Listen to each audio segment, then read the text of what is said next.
Hello there. What's going on, everyone? Today I'm going to talk to you about Star Wars Armada and Flotillas, what we might expect for the future regarding this particular ship type. So if you are new here to the channel, I also want to remind you there's still time left to enter to win that $25 Amazon gift card giveaway. You just have to be a subscriber and leave a comment on this or one of my videos. It's as simple as that. Also, I invite you to check out the links that are down in the description below. We've got a great Discord server that you can join and become a part of. Also links to my social media sites as well as the web store and Crabbok.com. And if you're interested in supporting the channel on Patreon, all of those links are down in the description below. So what is a flotilla? Well, flotillas came out in Wave 3 of X-Wing. We had one flotilla expansion for the Rebels and one for the Empire, and that was it. Since then, they've just been loosely defined as any particular ship that happens to have two small ships on one base, as far as capital ships are concerned. And we have the GR-75 and the Gozanti. Now, these aren't necessarily going to be the only flotillas that we ever see. These were the only ships in the Rebel and Imperial factions that had the fleet support upgrade. So they did kind of provide that crucial, really smaller ships that still are able to support the fleet kind of role. And they had certain things in common. There's a flotilla rule that basically means that if they ram another ship, the other ship is exempt from damage unless that ship is also a flotilla. So they're kind of more fragile than standard ships. One of the things they also happen to have in common, while it's not a rule, is that all of the flotillas that exist currently happen to have the scatter defense token, which is extremely powerful, which allows them to completely avoid damage. Although it's not a rule, like if they do future flotillas, they may not always have scatter. Another thing is they're all on a small base, but they don't all have to always be on a small base. So that's something that's worth kind of speculating a little bit about. For the most part, though, the flotillas don't really have outstanding firepower. The GR-75 combat retrofit and the Gozanti class cruisers just have some blue dice and not even in all of their arcs. But that's not necessarily the norm because the GR-75 transport is got no dice. And of course, the Gozanti assault cruiser actually upgrades the front die to a red die. So they can be kind of in the middle or have very, very little to none as far as firepower is concerned, or have a little bit more firepower as far as this one here is concerned. So firepower is kind of like a little bit of a wiggle room for flotillas, but they usually tend to provide that fleet support type of role for a small ship. But we don't have any yet for the Clone War factions, that being the Galactic Republic and the Separatists. And so there is some kind of speculation on, well, are we going to see this? Well, we may and we may not. There's no rule in stone that says every faction has to have a flotilla. There's also no rule that says every faction has to have at least or exactly one flotilla expansion. So we could see more for other factions before we see them for the Clone Wars. A big reason for that is that both Clone Wars factions right now do have ways to get fleet support into their lists outside of using one of these type of flotillas. So now all of a sudden the doors are kind of blown off the hinges on what exactly a flotilla will have to look like if it shows up for those Clone Wars factions. So I want to talk about that a little bit today. I want to start off with the Republic because I do think there's some different candidates for ships that are eligible.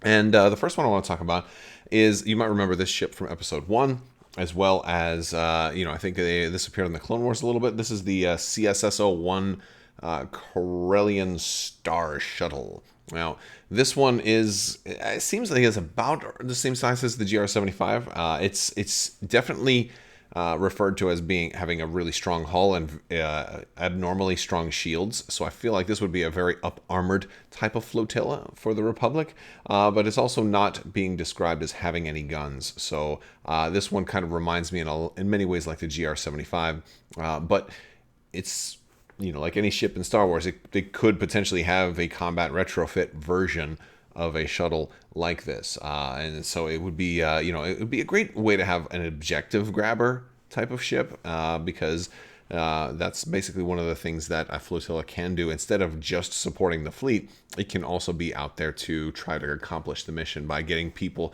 to where they need to be, or basically taking those objectives in Star Wars Armada, because Star Wars Armada is not strictly a deathmatch. So I think there is a potential role for something like that. It could be a fast, potential maneuverable ship that maybe has no weapons and is just moderately hard to kill. If it does have stronger shields and hull than we tend to expect flotillas to have, because the ones that we have only have 3 hull, if it does have more hull and shields, then it stands to reason that it might not have a scatter. But this is all things that we're just speculating, since, we can kind of go outside of the box a little bit now with, with established norms, considering there's 2 new factions. Why not? I mean, this seems like a good candidate. Similar to that, I mean, there's lots of different transport and shuttles and stuff that we see, especially on Coruscant, is the AA-9 Coruscant Freighter. This one is a little bit bigger, but also has no weapons. This one could be maybe a little bit slower, maybe a lot more hull, maybe less shields. It's also described as not having any weaponry, but I mean, you can kind of see hard points down there at the bottom, so maybe it could easily be, retrofitted or upconverted or Mark II'd or something like that.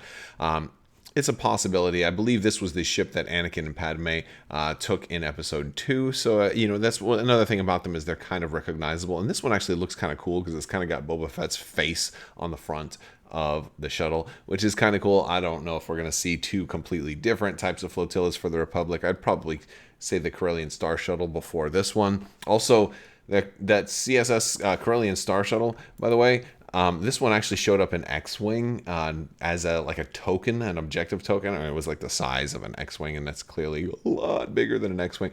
But I thought that was kind of cool. Now, this one might be a little small for flotillas too, but it seems like it's close enough. Both of them. This one's actually a little bit larger than a lot of flotilla type craft.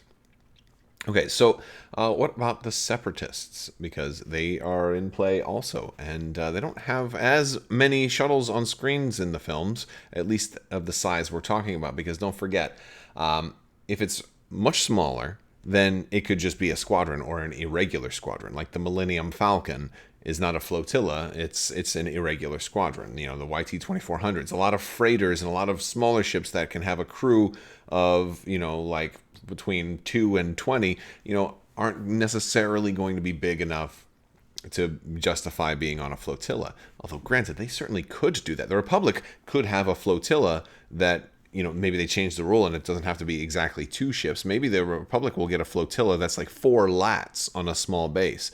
Wouldn't that be cool? I think they'd probably do 3 instead of 4, but maybe they'll do 4 so it wouldn't look like a squadron, because squadrons tend to have 3, and that would be really cool. I would love to see a Republic flotilla of lats too, so that could definitely be the case. But as far as Separatists go, I think the Sea-Rock is the most likely choice that we're going to see. They already have artwork for a Separatist designed Sea-Rock that shows up in X-Wing for epic play in that.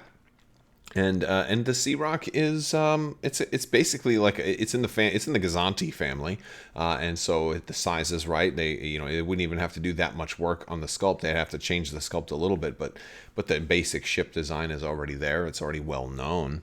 I think the Sea-Rock is a fantastic option and would probably perform not too differently than the existing Gazantis, though weaponry might be a little different, though the engines and shields might be a little different, but I think it would be very comparable to the Gazanti that the Empire has. So I think Sea-Rock is definitely a good option if they don't want to go with that, or if they want to give Separatists, again, these factions don't have to be perfectly symmetric, right? And that's an important thing that we're seeing in the next wave, in that Separatists are going to have more large ships than the Republic is going to have, and the Republic is going to have more small ships than the Separatists. Well, maybe the Separatists will have more flotillas than the Republic, because they might get something like these. You remember these guys from Episode 1 also? The C9979 landing craft.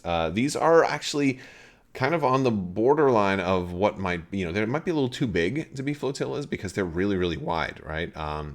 And so I still think they could work, because while they're probably big enough to fit into the small ship category, like you'd have one on a whole small ship base, they're not as long as a small ship. They're more like as wide as a small ship. So like I feel like these two would work on you know, you could get two of these on a base, and it might be a little bit bigger than a standard flotilla, but it could still work. They do come with some weaponry too, so they're lightly armed, so they could have a little bit of weaponry and can perform a lot of kind of support and an objective type functions. It might be kind of a combination between an objective hunting ship, a little bit of anti-squadron ship, and possibly even have a support variant. You know, Clone Wars stuff is limited. There's not as much that they can really do for Armada, so I think they want to make the most out of each iteration of a ship. And because these are a little bit larger than we've seen, like with the GR75s, for example, they could potentially think about putting these on a medium base.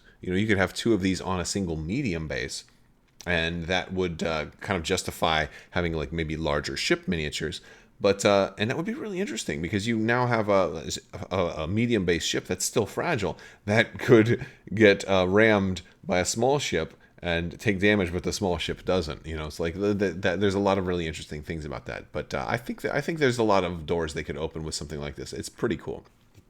But there's something else I want to talk about too, is that, well, we're talking about you know, more Clone Wars flotillas. What about existing factions? I mean, the Rebels and Empire could still get more ships, and what if they, you know, what if maybe the Clone Wars ships don't get flotillas, and they just want to keep flotillas with the Rebels and the Empire, for example, maybe. You know, we could see more Rebel flotillas. The Taylander shuttle showed up an awful lot in Star Wars Rebels. I mean, to me, it didn't seem like it would have been all that much more different than a GR75. I think they're a little bit smaller than the GR75, but they're in the same kind of ballpark. So if they're looking just for more shuttle options, I think this would be... I can't really think about what this would add to the game that we don't already have, but it would just add an extra ship. So if they get to the point where like, hey, we just need to put out more ships, and then we'll kind of invent new roles for them. Maybe it'll have a new upgrade slot. Maybe it'll have multiple officers. Maybe it could be a support shuttle that just, you know, doesn't have, you know, any support functions other than officers. Or maybe it's just an officer carrier. I mean, it could certainly do stuff like that. There's roles that we could come up with for it if we really are kind of scraping the bottom of the barrel. But I think what's more likely is the Dornian gunship. This one is a lot smaller than most of the other small ships, and it really makes sense for this one to come into the game as a combat flotilla. And it could be kind of dangerous too, considering there is currently a flotilla limit of only 2 in any tournament build of 400 points. So you're now thinking, well, this is a really good flotilla. I would love to have a whole lot of these, but maybe you can't. Maybe you can't have a big firing line of Dornian gunships because you can only have 2. And if you want that GR75 or that support option, then this ship is going to be taking one of your support options. So if you want to run 2 Dornian gunships, you're going to have to go without support from a GR75, and they could really force some interesting list building decisions. You know, Star Wars Legion has certainly done a lot of that with there being specific, types of units, and you have to have, at least 3 core, and you can't have more than 3 special forces, etc. And this could force some similar list building decisions. I fear that if they did make this into a flotilla, it might end up being really desirable and make the list building that much more difficult, which is a good kind of problem to have. So I'd love to see it. We also have some options for the Empire. You guys remember Star Wars Rebels? There was that funny-looking Gazanti, but it wasn't exactly a Gazanti. It certainly is in the Gazanti family, but it's larger, a little bit larger than a Gazanti. This was the CEC AGV-55 surveillance vessel, and this was kind of like a deep space reconnaissance type of Gazanti. And also by looking at the engines too, I believe it's definitely larger than a standard Gazanti, at least by a little bit. This one might even be in the family that we saw of the Gazanti that we saw in The Mandalorian. But it's obviously got a lot of extra equipment on there. This one totally works. It totally works. They could come up with some more long-range comms, some more dedicated support. Maybe the Empire gets a flotilla that doesn't have any weapons. You can kind of see some turbo lasers on there. So, again, they are always going to do 2 versions of a ship. So they could do a version that maybe doesn't have weaponry. It's entirely possible. Or try something that maybe they have anti-squadron weaponry, or maybe one doesn't have any anti-squadron weaponry. I don't know. It's they could do some interesting things with it, but it's definitely a ship from Star Wars Rebels. They like to do stuff that's in the newer canon. Star Wars Rebels is, one of the most universally liked shows out there, so I think anything from Rebels is fair game and should definitely show up. And last, and this one is a little bit of a reach because I think it might be a little too small, but that's okay. I'm willing to, budge on this one because is the Zeta class cargo shuttle. You remember this one from Rogue One as well as tons of other things, but probably most recognizably Rogue One. It's got the wings that, usually the wings are kind of all pointed straight up and when it's landing, but when it flies, they usually come down. And so it would be kind of an interesting choice on if they decided to go with the wings up or down, or maybe if they put hinges on them. I think that would be probably one of the coolest things to do.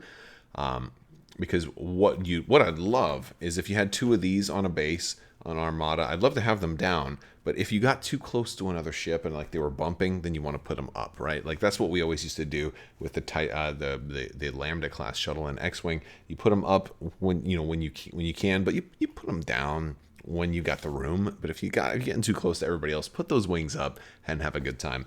But this is definitely a recognizable ship. It can transport an awful lot of people, and it's kind of, I think it's a little too big to be an irregular squadron in the game. So I think we could probably justify getting this in as a flotilla for the Empire. It's definitely recognizable. It's from Rogue One. We love to put Rogue One stuff in our games, so absolutely, I'm all for it. But those are just some of my thoughts on things that we might see as far as flotillas in the future. I would love to hear what you guys think. Please let me know down in the comments section. Hop in Discord. Let's talk about flotillas there. I would love to have you. Thank you so much for hanging out with me today. If you guys didn't already know, we also sell a bunch of merch on the merch store. I have links in the description below. We've got masks, we've got t-shirts, we've got socks, we've got all kinds of cool stuff. We've got things that are Armada specific, X-Wing specific, Legion specific, is just faction specific stuff. If you're looking for phone covers or the bad dice prison, which is like having your dice on carbonite. We have a little bag for that where you can keep your dice in, or you can also put your tokens in, or things like that. Or I like to put my dice in there when they roll poorly, and then I can take them out later on, and hopefully they will have learned their lesson. So if you want to support the channel, check that out. And if not, that's cool. That's cool too. But I would love to have you over in Discord. I'd love to have you check out Crabbok.com. We've got some free content over there. If you want to get some AI expansions, go to Crabbok.com. I've got AI expansions for both Legion and Armada, as well as some other goodies for both of those games, some scenarios and other fun things that I've worked on, and there's going to be more coming, so stay tuned for that, and I will talk to you guys later. Big thanks to my patrons who continue to support this channel. Thank you guys so much. This wouldn't be possible without you, and I can't thank you enough. If you're interested in Patreon, check the links as well. I want to thank you so much, and as always, have a great day.